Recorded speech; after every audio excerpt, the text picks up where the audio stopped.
నమస్తే అందరికీ. చూడండి, మా ఇంట్లో ఇప్పుడు కొన్ని సామాన్లు అయితే చూపిస్తాను. ఇప్పుడు నెల వచ్చింది కదా, 10వ తేదీ వచ్చినప్పుడు జీతాలు వస్తాయి. పదంగా ఇంట్లో నెల సరుకులు అయితే తెచ్చేస్తారు. వంట అంతా ఫుల్ అయిపోయింది. అది ఇది చూడండి, కువైట్లో మటన్, చికెన్, చేపలు, రొయ్యలు ఖచ్చితంగా ఉండాల్సిందే లంచ్లో కానీ డిన్నర్లో కానీ.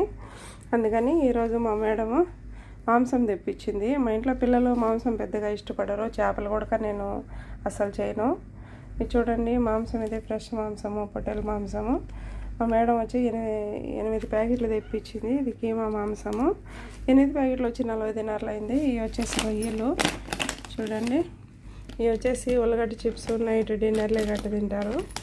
ఇవి వచ్చేసి చికెన్ క్రిస్పీ, చాలా బాగుంటాయి టేస్టీగా. ఇవన్నీ ఆయిల్లో వేయించుకొని తినేటివి. ఇవన్నీ నెలకు సరిపడా తీసుకొస్తారు సరుకులన్నీ. వీడియో కనుక నచ్చితే లైక్ చేయండి, షేర్ చేయండి, సబ్స్క్రైబ్ చేసుకోండి.